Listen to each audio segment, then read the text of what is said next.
Hi folks, so here is my full moon in Cancer video. I'm going to talk loudly because while I'm back in this bucolic park, I'm kind of digging the lighting. Well, maybe if it was a little bit more evenly spread. It's a little windy, so I'm going to speak loudly, or a little more loudly, and distract people in the park. Here's the deal. We have a full moon in Cancer in a few hours. I said I would do a video on Capricorn and then Cancer. That's not how it occurred. I was going to do the video on Capricorn yesterday, but then it rained all day. And I'm still not feeling completely set up to do my videos indoors, and I had other stuff I needed to get to. So then I ended up, I can't ignore the full moon in Cancer today. So we'll do the Capricorn video tomorrow. It's relevant enough because right now you've got the sun in Capricorn, of course. You have a full moon because the sun is in Capricorn and the moon is the opposite sign of Cancer. And then you've got Mercury in Capricorn and Pluto in Capricorn, so there's stuff to talk about there. Also, as I've mentioned to you, we have energies currently at play that are about finishing up the old and dealing with the new, and today's full moon and indeed the Capricorn video are about the old energies. Reason being, of course, it's a full moon in Cancer, and this is the first lunation in Cancer. New moons, full moons. It's the first lunation in Cancer, the first full moon in Cancer in about 2.5 years that is not an eclipse. So the eclipses of leaning into, the North Node eclipses, have been occurring in the sign of Cancer since, to be precise, I would say since January of 2019, but the energies have been in place since July 2018. And actually, yeah, that's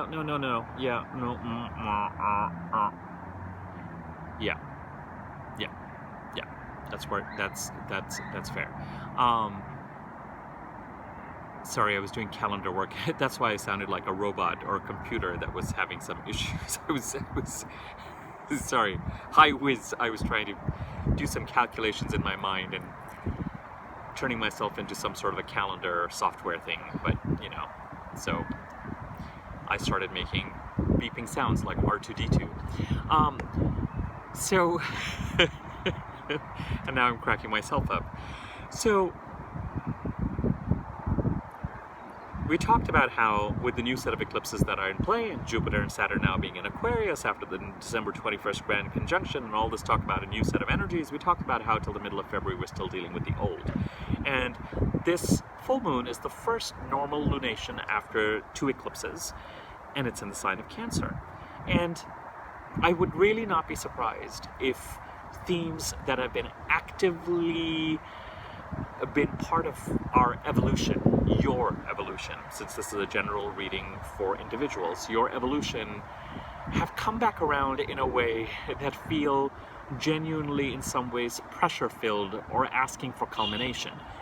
We did have a solar eclipse in Cancer on June the 21st of 2020.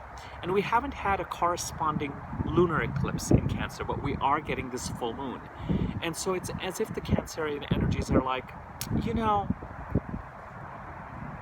either make peace with a certain situation or take action once and for all to deal with it.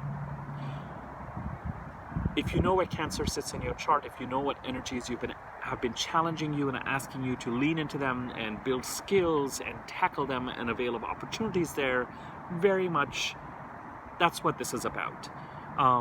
It's not what you needed to release, but even talking about things that need to be released and things that need to be leaned into, when you're leaning into something, you're releasing something there. When you're releasing something, you're leaning into it, because if you don't lean into it, you're not going to be able to release it. It's not going to be significant or important enough for you to really kind of process and think through. So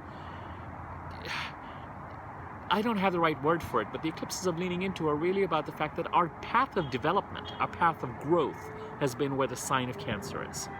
Our path of growth has been around Cancerian values, which have been in very short supply socially and politically over the last couple of years. Nurture, a more maternal quality, an enveloping, loving, earthy, protective quality, as opposed to Capricornian, cold, success-oriented, gain-oriented, conservative power structure-oriented themes and philosophies, which we really needed to release, because we've had a lot of that. And in some ways, we have seen those values reach a kind of a path of no growth point, path of like an overripe fruit. That's the south node. And this isn't okay. Here's the analogy. It's really the south node eclipses, and the south node is about an overripe fruit. There's nothing to be gained there. You know, it's just overblown. It's just overstrengthened. Done.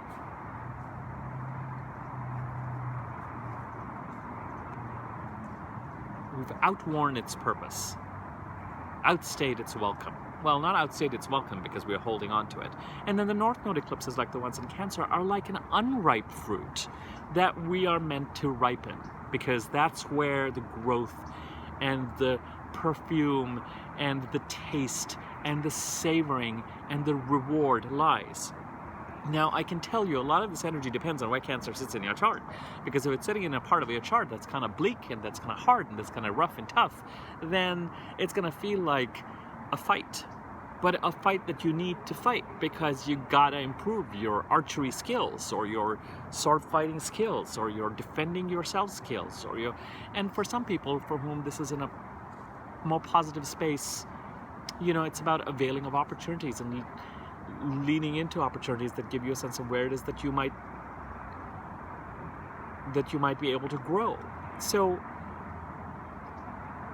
this full moon today, and heading to this full moon over the past week or so, it would not surprise me if something is trying to reach some sort of culmination. The disk of the moon is full, something is being revealed, something is demanding completion, something is reaching culmination, some people are being pushed into the limelight in some way, some issues are being pushed into the limelight. There's an emotionality and a push and a pull between the reserve and subconscious collectedness of the sun and the emotional and intuitive reactiveness of the moon, which is why often around full moons we have meltdowns and temper tantrums, and we take action. And you know, past few days might have been getting busier. You might find yourself really busy around this time. I know it's New Year's Eve practically, but you might still find yourself pretty busy around this time. It's a full moon. And the next 4 or 5 days could be a great time to get things done and find a good balance between, good productive balance. The other thing is that in terms of the rulership of this full moon, the moon is in its own sign of Cancer. So somewhere, and the moon, you know, emotional truth is often murky, but in the sign of Cancer, there are issues related to protectiveness and support and feeling nurtured and feeling grounded and feeling like you have a foundation. You know, security is a very important and a relevant word when it comes to the sign of Cancer. And it's a powerful and a strong full moon. So feeling emotionally charged, emotional, even more so than other full moons, you know, not in an agitated way, not unusual. You know, the moon is kind of, with the full moon in Cancer, something is being revealed and something is asking for culmination. And over the past week or so, things could have emerged with a certain kind of clarity that is unmistakable. And it really is this idea of, we've been sitting in this playfield since the middle of July 2018. Can we get done with this game? Or if you leave it unfinished, make peace with the consequences. So if you are feeling like there's old crap, I now just came upon the title of this video and you're gonna have to forgive the profanity. This old crap that has come up again, just go for it. You know, just deal with it if you can. Just try to close it. It might take you till the middle of February as the Capricorn energies continue, and that's where things had to be outworn. But just lean into a certain amount of self-nurture and self-protection and self-love and embracing yourself and giving yourself a foundation and security, and honoring what your intuition and your emotions are trying to tell you and signal to you, honoring the fact that everything may not be completely clear, because we are talking about the moon. and not the sun or Mercury. But the moon is always tapped into something truthful. You know, it's a murky planet in terms of emotions, and I think we project murkiness onto it because ultimately we're trying to make sense of everything with our minds.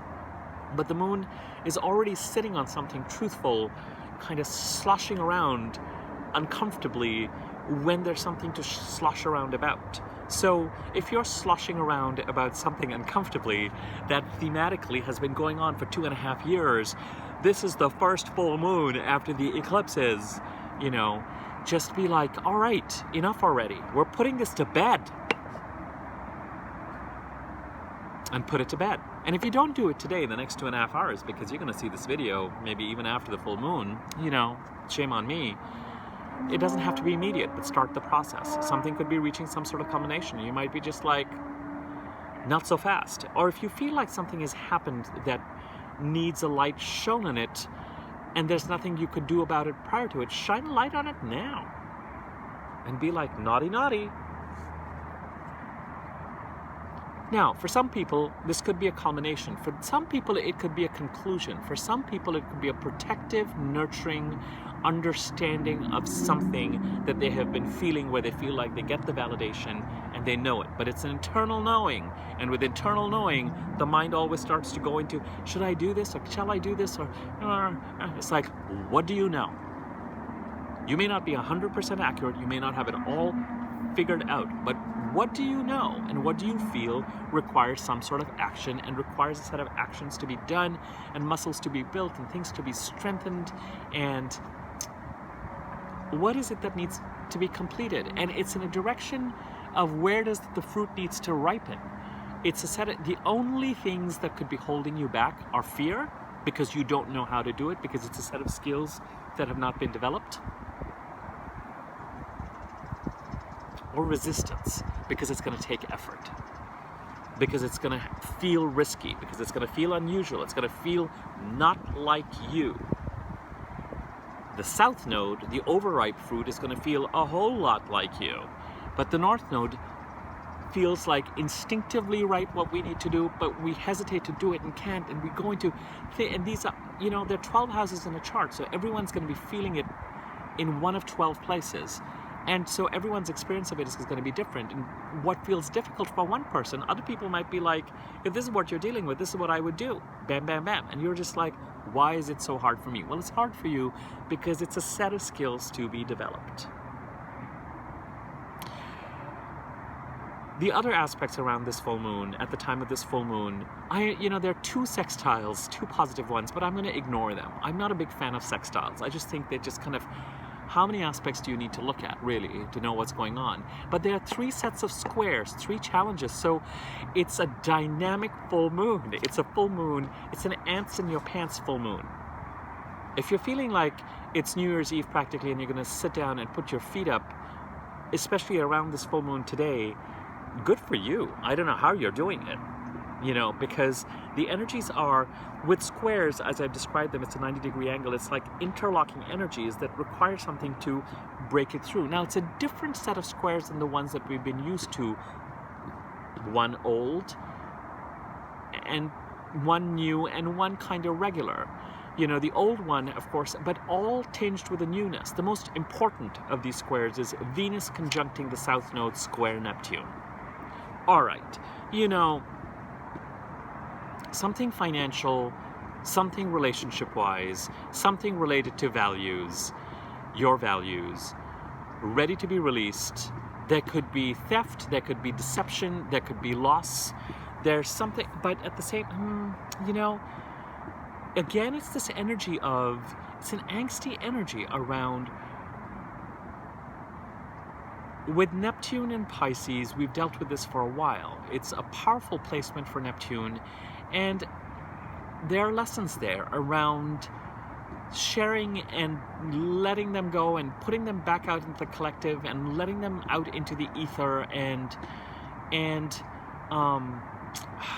understanding that nothing is yours. And so there are things that wherever Neptune is that lead to a kind of loss that can be really stressful, but it's not part of your life path. And there are things there around really important spiritual lessons around the fact that grabbiness is not helpful in these. It's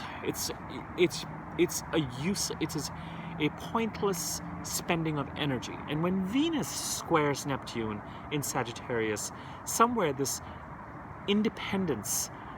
Hey, my last video was on Venus and Sagittarius. I'm glad I didn't do the Sun and Capricorn video. I'll put a link to that. Somewhere this kind of independence, financial independence, relationship independence, using an independent and truthful and intuitively honest lens to help you through relationship murkiness related to the sign of Scorpio and the water signs, you know, that gets tangled up with Neptune and Pisces. So and the South Node, this overripe fruit that needs to be released. So there's a very much, do I take action? Do I let it go? What do I protect? What are my values? What is right for me?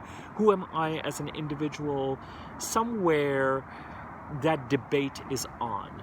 The other two transits, Mars square Saturn, an exuberant individual, ready to go, ants in my pants, Mars in Aries, Saturn now in Aquarius, highly rational, no longer in Capricorn. So somewhere exuberance and energy and self-interest and a willingness and readiness to fight is coming up against a much more cautious, meticulous, rational approach. So you may feel like, but I want to, but I don't, is this the right thing?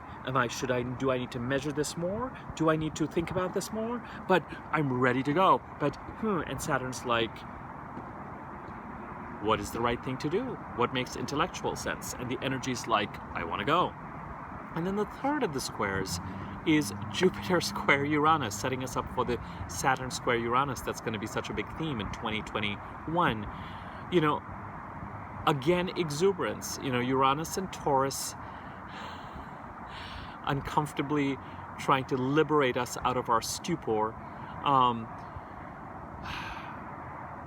Jupiter, also a planet of liberation, you know, in Aquarius, held.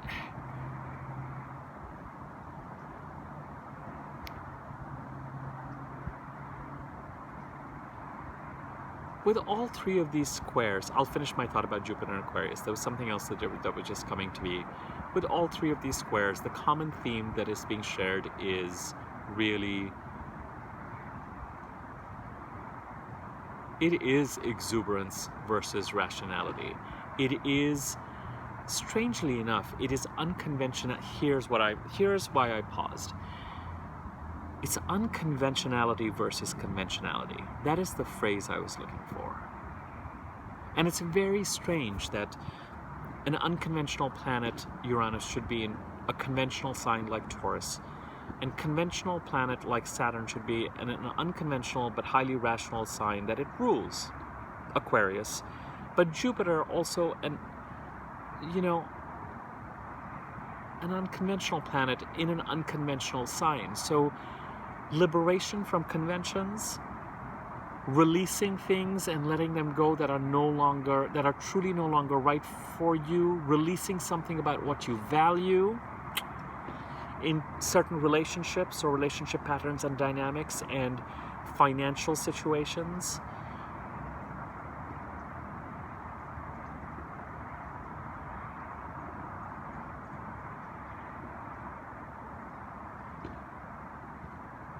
Action and defense and combat versus rationality. It's not it's a Cancer full moon that does not make very strong aspects in and of itself, but it's not a weak full moon. It's actually a pretty angsty full moon. It's a pretty full moon.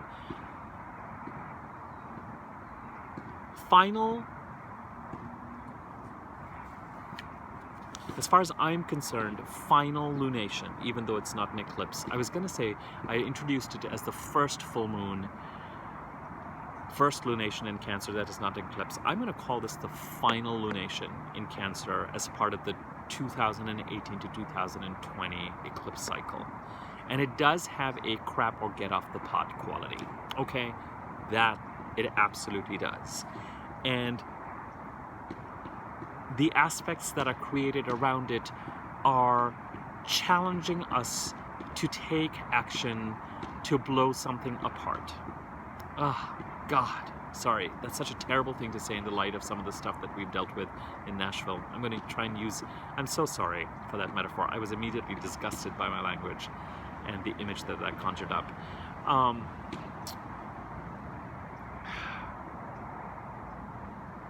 There's an explosiveness to it. There's an explosiveness to it, guys. There's an explosiveness to it. Mars square Saturn, you know, wanting to break free from restriction, but being held back by rationality. Venus conjunct the South Node, releasing something that is really, releasing a kind of laziness in relationships and finances. Squaring Neptune and Pisces, leading to loss, so having to think about what do I defend, what do I protect. And then Jupiter in Uranus, Jupiter in Aquarius, just, you know, I can't even find the words to describe that energy of freedom and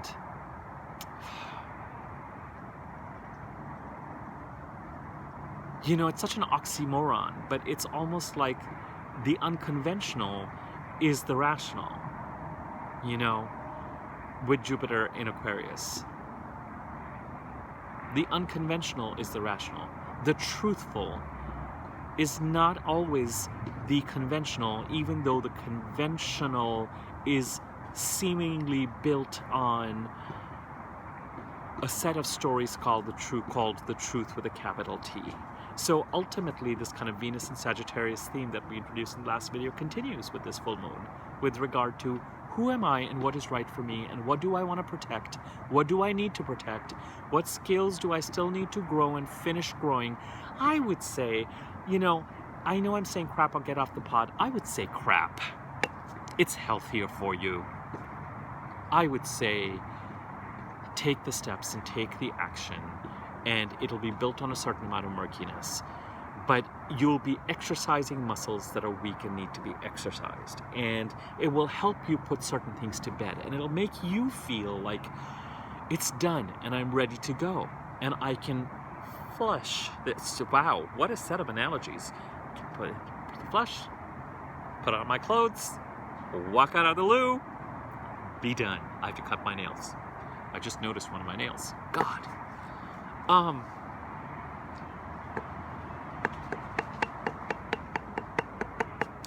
Honor whatever this full moon is bringing up. There's a certain finality to it. The finality could be a contract, it could be something that comes to a culmination, it could be putting you in the limelight in some way. Okay. The finality could be a certain knowing. A certain knowing.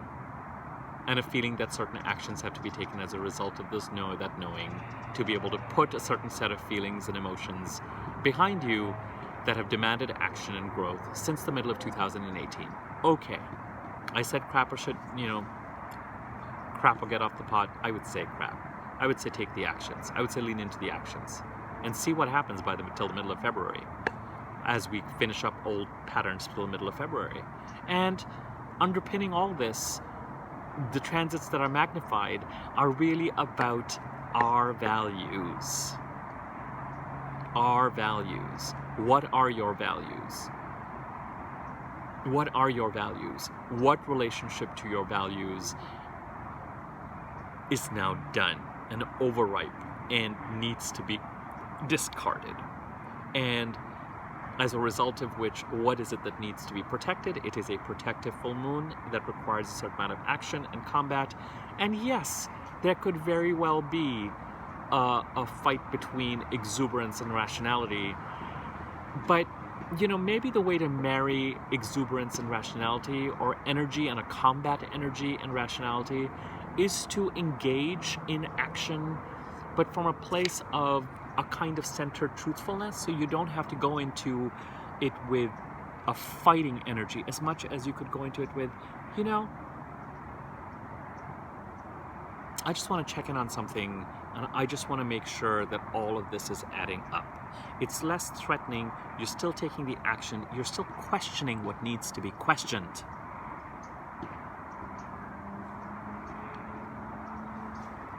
but you don't turn into a maniac about it. This was a fun and somewhat entertaining video to do. I hope it resonated. The most relevant thing is over the past couple of weeks, but especially the last week, if you feel like things have come up and come to a boil related to themes that have been in place since the middle of July 2018, you are not wrong, you are not crazy. Do what you need to do. And if it's fear that is holding you back, or resistance that is holding you back, just know that there are still muscles and actions, and there's something you need to do. You know, you've got to take that dive, you know, you've got to take that jump, you gotta build that skill. You really do. That's where the ripening of the fruit is happening. And the other transits that I talked about that really have to do with as I said, ultimately I was searching for a set of words to unify these three squares. It's very much a battle between unconventionality that sits on truth versus conventionality that sits on a certain falseness that masquerades as truth.